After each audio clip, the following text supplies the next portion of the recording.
Salut les amis, c'est Wiltemer, bienvenue dans le petit journal du crypto du 17 du 2 2021. Alors aujourd'hui nous avons un market cap global à 1544 milliards de dollars. Hier je te le disais, nous étions proches des 1500 milliards et ça y est, c'est explosé. On a un Bitcoin qui est revenu d'entre les morts encore une fois. Enfin non, il passe en tout cas les 51 000 dollars. C'est historique. Hier, il faisait les 50. Aujourd'hui, il fait les 51. Est-ce que le Bitcoin, dans 52 jours, sera à 100 000 dollars? On verra bien. En tout cas, il gagne 4,33% en 24 heures et 15,58 en 7 jours.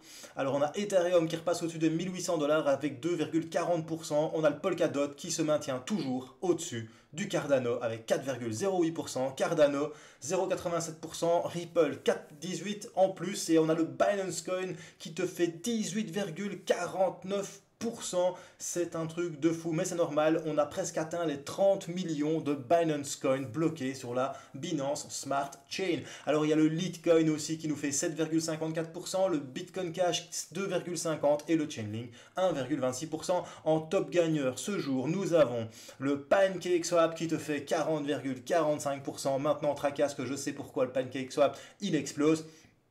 C'est le token de l'échange décentralisé.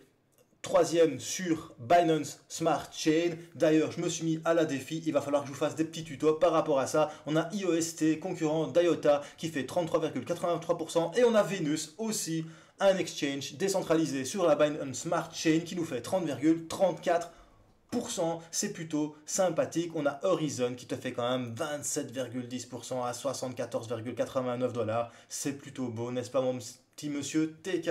Alors si tu es nouveau sur la chaîne, n'hésite pas à t'abonner et d'actionner la petite cloche de notification pour rater aucun petit journal du crypto chaque jour. Rejoins-nous aussi sur Culture Crypto FR sur Twitter. On atteint bientôt les 4000 abonnés. Rejoins-nous aussi sur Culture Crypto Facebook. Et c'est parti, générique.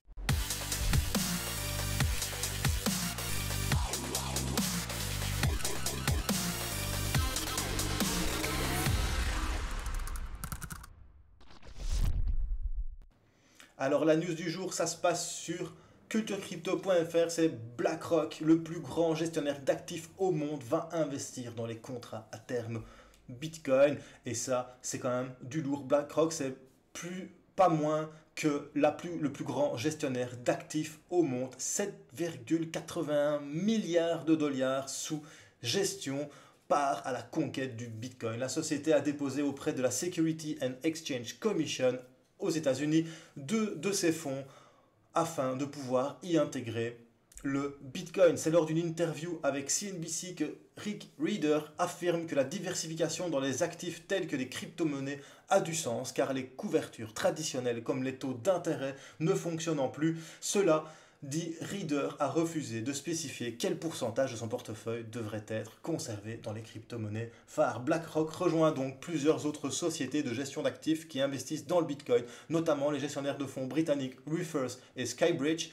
Et entre autres, Guggenheim prévoit d'investir dans un proche avenir en attendant l'approbation de la SEC. Conclusion, les gros institutionnels rentrent dans le Bitcoin. Malheureusement, BlackRock rentre par l'intermédiaire des contrats à terme, des ETF. Donc non, il n'achètera pas de Bitcoin physique. Par contre, bien évidemment, ça va jouer sur le prix du Bitcoin car il va y avoir une forte pression à l'achat ou à la vente lorsque les contrats arriveront à terme. Après ça, une petite news encore que je t'ai écrite sur culturecrypto.fr, c'est Symbiotic SE qui devient la première société cotée en bourse en Allemagne à se couvrir contre la dévaluation de l'euro grâce au Bitcoin. Alors c'est dans une mise à jour de leur site que Symbiotic SE, une société allemande qui utilise le cannabis et les cannabinoïdes, qui déclare qu'elle sera la première société cotée en bourse à faire comme Tesla et MicroStrategy. Elle va mettre une partie de ses avoirs en Bitcoin. Mais pourquoi est-ce que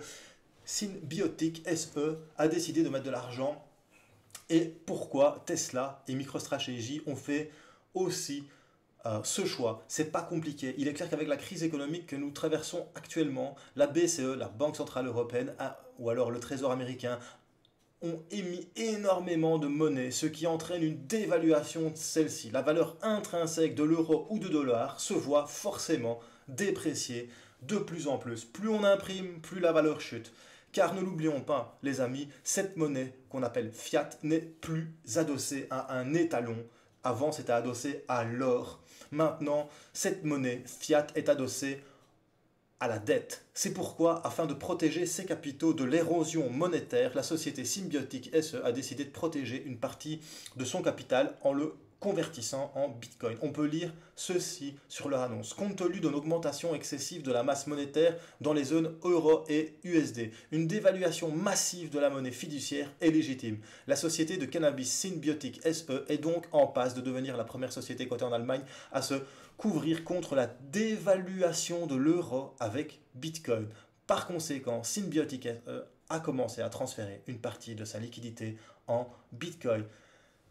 Personnellement, il ne fait aucun doute que le rôle de Bitcoin va jouer dans la sauvegarde de nos libertés et cela passe aussi par la sauvegarde de notre capital qui, selon le bon vouloir des politiques qui fluctuent le plus souvent vers le bas, notre argent. Donc, tu as le monde politique qui imprime et qui imprime et qui imprime et qui fait chuter la valeur de nos billets de 50 €. Depuis la fin de l'adossement à la monnaie fiat et les talons or, on peut constater une dépréciation de ces derniers. Alors, Lars Müller, PDG de Symbiotic SE, déclare que notre décision s'est moins concentrée sur la fluctuation du prix, ça c'est super intelligent, que sur le risque de la dévaluation de l'euro et du dollar. Le Bitcoin est l'antithèse exacte des monnaies traditionnelles. Son volume est limité à 21 millions d'unités. La monnaie traditionnelle, tu peux l'imprimer, en veux-tu, en voilà. Cette limite est fixée inviolablement.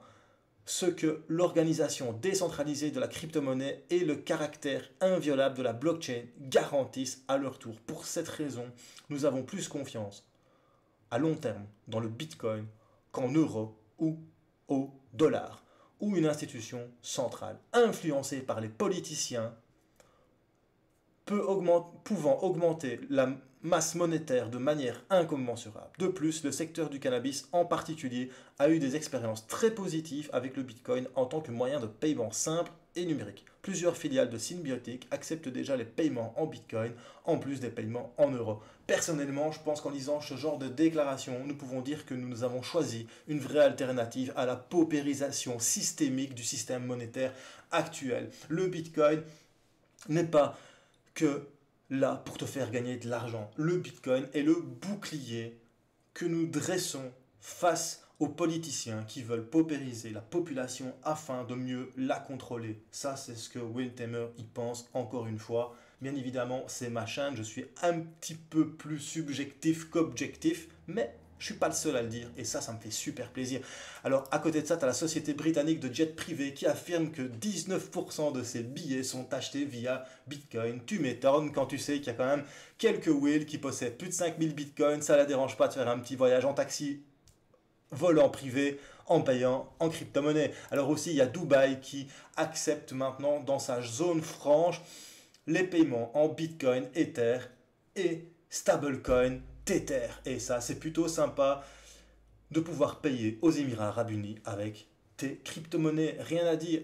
Dubaï, zone franche, pourquoi se prendre la tête? Voilà. Encore une fois, c'est pas moi qui irai vivre là-bas, mais ceux qui ont beaucoup de crypto-monnaies se retrouvent beaucoup là-bas pour le moment. J'ai déjà vu beaucoup de youtubeurs qui étaient déjà sur Dubaï. Voilà. Après les petites news, on va passer à une petite analyse technique. Donc le Bitcoin, hier je t'en parlais, il y avait la moyenne mobile à 50 périodes qui était là et qui, on était à ce moment-là, tu vois, et qui, ici pardon, et qui a réussi à tenir le cours du Bitcoin, il a réenvoyé, l'a réexpulsé en dehors de son petit fanion que tu vois ici que je t'ai mis. On a cassé la résistance et on a fait un nouvel all-time high à 51 768 $ sur Bitfinex. Pour l'instant, c'est en train de stabiliser. Le Bitcoin cherche. Que va-t-il faire? Est-ce qu'il va dumper? Est-ce qu'il va pumper?